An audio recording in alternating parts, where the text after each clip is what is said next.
ಮುಖ್ಯಮಂತ್ರಿಗಳು ಇವತ್ತು ಬೆಂಬಲ ಬೆಲೆಯನ್ನ ಮೆಕ್ಕೆಜೋಳದ ವಿಚಾರವಾಗಿ ಸಭೆಯನ್ನು ಕರೆದು ಒಂದು ಬಹುಮುಖ್ಯ ತೀರ್ಮಾನವನ್ನು ಪಡೆದಿದ್ದಾರೆ.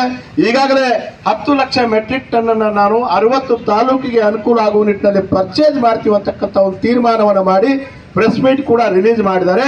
ಆ ವಿಚಾರವನ್ನು ನಮ್ಮ ಸನ್ಮಾನ್ಯ AC ಸಾಹೇಬರು ಇಲ್ಲಿ ಬಂದಿದ್ರು. ಜಿಲ್ಲಾಧಿಕಾರಿಗಳು ಕೂಡ ಪೂಜ್ಯರ ಹತ್ರ ಬಹಳ 2 ಗಂಟೆಯಿಂದ ಕೂತ್ಕೊಂಡಿದ್ದಾರೆ. ಅವ್ರ ಜೊತೆಗೆ ನಿನ್ನೆನೂ ಬಂದ್ರು, ಮೊನ್ನೆನೂ ಬಂದ್ರು. ಪೂಜ್ಯರೇ, ಈಗ ನಿಮ್ಮ ಆರೋಗ್ಯ ಬಹಳ ಕ್ಷೀಣಿಸಿದೆ, ನಿಮ್ಮ ಬೆಲೆಯನ್ನು ಈಗಾಗಲೇ ಸರ್ಕಾರ ತೀರ್ಮಾನ ತಗೊಂಡಿದೆ. ಇನ್ನೊಂದು 2-3 ದಿನದಲ್ಲಿ ಬೆಂಬಲ ಬೆಲೆ ಏನು ಖರೀದಿ ಕೇಂದ್ರ ಇದೆ, ಆದಷ್ಟು ಬೇಗ ಸೋಮವಾರನೋ ಮಂಗಳವಾರ ಪ್ರಾರಂಭ ಮಾಡ್ತೀವಿ.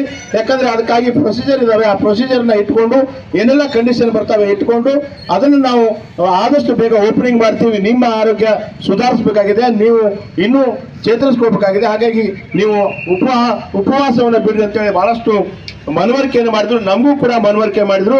ನಮ್ಮ ಎಲ್ಲ ರೈತ ಸಮುದಾಯದವರು ಒಂದು ತೀರ್ಮಾನ ಮಾಡಿದ್ವಿ, ಯಾವುದೇ ಕಾರಣಕ್ಕೂ ನಮ್ಮ ಹೋರಾಟವನ್ನು ತೆಗೆಯಂಗಿಲ್ಲ ಅಂತಕ್ಕಂಥ ವಿಚಾರವನ್ನು ತೀರ್ಮಾನ ಆಗಿದೆ.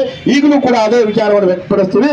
ಬೆಂಬಲ ಬೆಲೆಯನ್ನ ಮೊದಲಿಗೆ 60 ತಾಲೂಕಿನಕ್ಕಿಂತ ಮೊದಲು ಈ ತಾಲೂಕಿನಲ್ಲಿ ಇಲ್ಲಿ ಬಂದು ಉದ್ಘಾಟನೆ ಆಗಬೇಕು. ಅದು ನಮ್ಮ ಶ್ರೀಗಳು, ನಮ್ಮ ಎಲ್ಲಾ ರೈತರು ಯಾರ್ಯಾರು ಬಂದರೆ ಅವರು ಉದ್ಘಾಟನೆ ಮಾಡಿದ ನಂತರನೇ ನಾವು ಈ ವೇದಿಕೆಯನ್ನು ಖಾಲಿ ಮಾಡ್ತೀವಿ ಅಂತಕ್ಕಂಥ ಘಂಟಾ ಘೋಷಣೆ ಮೂಲಕ ಮಾನ್ಯ ಜಿಲ್ಲಾಧಿಕಾರಿಗಳಿಗೆ ಆಗ್ಲೇನು ಹೇಳಿದ್ವಿ, ಈಗಲೂ ಹೇಳಿದ್ವಿ. ಅವ್ರು ಆಗ್ಲೇನು ಕೂಡ ಮಾತನ್ನ ಕೊಟ್ಟ ಮೇಲೆ ನಾವು ಅಧ್ಯಯನ ಕಳಿಸಿದ್ವಿ. ಸರಿ ಇದೆ ಅಲ್ವಾ? ನಾವು ಆಗಲೇ ತೀರ್ಮಾನ ಮಾಡಿದ್ವಿ. ಹಾಗಾಗಿ ಇವತ್ತು ಪೂಜ್ಯರು ಬಂದಿದ್ದಾರೆ, ನಮಗೆಲ್ಲ ಒಳ್ಳೆ ಆಶೀರ್ವಾದವನ್ನು ಕೊಡ್ಲಿ.